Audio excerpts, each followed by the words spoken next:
신스불입니다. 구독자 300명이 되었네요. 지금 보시는 화면은 신경 쓰지 마세요. 썰을 풀어야겠는데 배경으로 삼을 게 필요해서 대충 아무거나 신디사이징을 해보는 화면입니다. 일단 300명 감사합니다. 신디사이징이라는 꽤나 협소한 주제로 반년 만에 300명이 모였다는 게 저는 솔직히 예상 못했습니다. 반년 만에 300명이라니 목표를 너무 작게 잡은 거 아니냐고 하신다면 그것도 맞는 말이고요.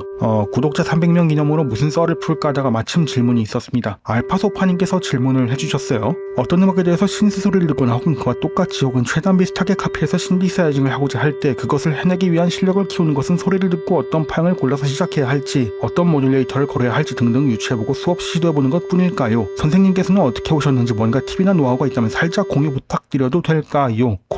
D. 조금 긴 썰이 될 수 있겠습니다. 저의 팁은 무엇입니다 라고 단편적인 얘기를 하진 않겠습니다. 대신 저의 과정을 들려드리겠습니다. 중간중간 핵심적인 얘기가 나올 수 있겠지만 딱히 요약은 해드리지 않겠습니다. 요약은 알아서. 일단 저는 음악을 위해 신디사이징을 시작하지 않았습니다. 저는 오랫동안 게임학을 공부해왔고 아마추어 게임 개발도 거의 10년가량 해왔고요. 저는 음악이 아니라 효과음을 위해 신디사이징을 시작했습니다. 게임 효과음은 대부분 라이브러리를 이용합니다만 저는 음악에 관련한 학과를 졸업한 게 아니었으니까요. 라이브러리로 효과음을 제작할 수 있다는 기본조차 몰랐던 겁니다. 그래서 시작해본 게 신디사이저입니다. 신디사이저를 처음 배운 건 저 역시 매우 난감했습니다. 때마침 FL 스튜디오 유저들에게는 아직도 유명한 Let's FL이라는 사이트를 발견했고 그곳에서 신디사이징의 기초를 배웠습니다. 그리고 그 사이트에서 출간한 책을 읽었습니다. 근데 사실 읽어도 이해가 안 가는 부분이 있었습니다. 제가 가장 이해하기 어려웠던 부분은 왜 사인 파일 필터를 걸어봤자 소용이 없는가 라는 기초적인 내용이었는데 책에선 4대 파형의 배음이 어떻다라고 설명이 되어 있음에도 정작 배우는 입장에서는 그게 이해가 안 됐습니다. 애널라이저로 배음을 관찰하기 전까지는 말이죠. 애널라이저를 통해 여러 파형들의 배음을 필터로 깎는 걸 눈으로 본 순간 저의 전구가 켜졌습니다. 초보자들은 귀가 훈련되어 있지 않기 때문에 배우신 분들께서 귀가 먼저다라고 얘기해봤자 아무 소용없습니다. 초보자들에겐 눈으로 보는 게 더 중요하고 더 잘 이해가 됩니다. 이 부분은 100% 제가 직접 경험했습니다. 제가 유독 스펙트로그램을 자주 확대해서 보여주는 이유가 바로 저의 이런 경험 때문입니다. 이때부터 지금까지 스펙트로그램을 관찰하는 것이 습관이 되었고 저의 신디사이징 전반에 적용되는 노하우이기도 합니다. 스펙트로그램을 보고 똑같이 그리면 된다라는 관점으로 시작하는 거죠. 저의 경우는 여러 소리들의 스펙트로그램을 눈으로 기억하고 신디사이저를 통해 똑같이 그리는 방식으로 기술을 익혀나갔습니다. 신디사이저를 그렇게 접근해보라는 사람은 없었지만 제가 해볼 땐 괜찮았으니 이런 방법도 있다 정도로 알아두시면 좋을 것 같고요. 다만 애널라이저는 모든 걸 보여주지 않으니 어느 정도의 레벨부터는 반드시 귀가 필요할 때가 올 겁니다. 애널라이저가 소리의 모든 걸 보여준다는 환상을 가지고 계신다면 그런 생각은 조금 버리는 것이 장기적으로는 좋습니다. 저는 비록 음악을 하는 사람은 아니지만 그래도 잠깐 동안은 음악을 중점적으로 연습해본 적이 있기는 합니다. 어떤 음악의 리드 사운드를 카피해보고 싶었는데 몇 달 동안 어떻게 하면 되는 건가 굉장히 궁금했었습니다. 그렇다고 딱히 카피하는 방법에 대해서 질문을 구하고 싶지는 않았어요. 그렇게 한다면 조언을 얻을 수는 있겠지만 그 방법은 정말 영양가 없는 배움일 뿐이라고 생각했습니다. 물론 조언을 구하지 않으면 영영 답을 찾을 수 없을지도 모릅니다. 하지만 그 고민의 과정에서 더 많은 걸 얻을 수 있습니다. 그리고 물론 고민한 만큼 답에 가까워지기도 합니다.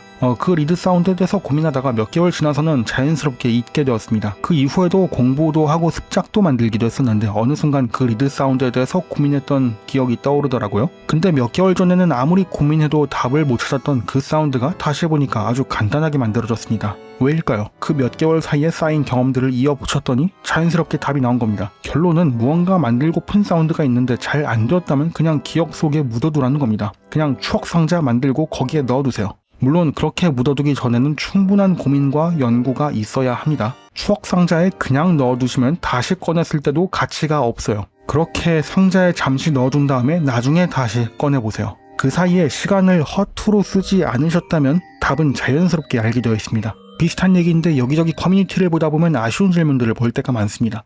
대표적인 질문이 있죠. 사운드 카피 어떻게 해요? 라는 질문이 심심하면 한 번씩 올라와요. 질문을 하면 과연 답을 얻을 수는 있을까요? 대부분은 원하는 답을 얻지 못합니다. 답변이 달린다고 해도 이렇게 저렇게 하면 되지 않을까요? 라는 추측성 답변이 많이 달립니다. 왜일까요?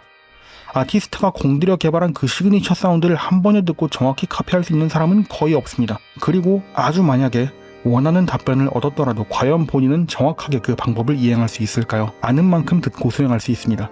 그 질문을 하시는 분들의 절반 정도는 제가 보기엔 유의미한 답변이 달렸는데도 다른 커뮤니티 가서 같은 질문 또 하고 계시더라고요. 개인적인 경험을 얘기해보자면 새로운 사운드를 탐구하는 데 있어서는 결론을 탐구하는 것이 아니라 과정을 탐구하는 것이 훨씬 더 가치 있다고 강하게 확신하고 있습니다. 물론 그 결론이라는 걸 아주 긴 기간 동안 어쩌면 본인이 음악이나 사운드를 접을 때까지도 얻지 못할 수 있습니다. 그래도 과정이 훨씬 더 가치 있습니다. 그래서 저의 채널에는 어떤 사운드를 만드는 방법보다는 왜 소리가 이렇게 변하느냐 위주로 현재 강좌를 진행하고 있습니다. 쫀쫀한 킥 사운드를 만들어준다는 킬로워츠의 디스퍼서, 킥 사운드를 만들기 위해서 이 플러그인이 필요하구나 라고 공부하신 분들은 페이저, 더 근본적으로는 올패스 필터로 똑같이 모사할 수 있다는 사실은 절대 깨달을 수 없습니다. 작년 언젠가 참 좋은 인상을 받았던 UVI의 쉐이드, 이 플러그인이 EQ 플러그인이라는 결론만 보신 분들은 이걸로 절대 코러스를 만들 수 없습니다. 잊을만 하면 한 번씩 질문 게시판에 올라오는 다다라이프의 소세지 패트너, 강력한 리드 사운드를 만들기 위해 이 플러그인이 필요하구나 라고 결론만 얻어가시는 분들은 다른 플러그인으로는 그런 사운드 못 만듭니다. 어떤 플러그인의 세팅은 이렇게 하는 것이 정석이다, 옳다 라고만 공부하신 분들은 절대로 그 현상을 역이용할 수 없습니다. 화이트 노이즈만 가지고 원하는 모든 소리를 만들어보기, 배우는 과정에서 항상 결론만 얻어가시는 분들은 당연히 못하는 거고요. 한다고 해도 수준이 낮습니다. 방금 말씀드린 얘기들은 뭔가 보편적인 상황들은 아니지만 사운드 가공하는 걸 자기 손발 쓰듯이 편한 기분으로 접근하게 하고 싶은 이 채널의 방향에는 아주 부합합니다. 만약 결론이 아니라 과정에서 얻는 것이 더 크다는 것을 알고 계신다면 방금 했던 얘기들의 결론에는 금방 도달하실 수 있을 겁니다.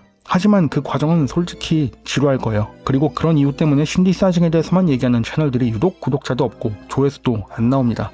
이 채널도 언제까지 유지할 수 있을지는 모르겠습니다만 방금 얘기했던 관점만큼은 아마도 마지막까지 유지할 것 같네요. 네, 여기까지 제 얘기, 제 생각이었고요. 절반 정도는 쓸데없는 얘기였어요. 어쨌든 300명 감사합니다. 앞으로도 천천히 성장하는 신스부르 채널이 되겠습니다. 신스부르였습니다.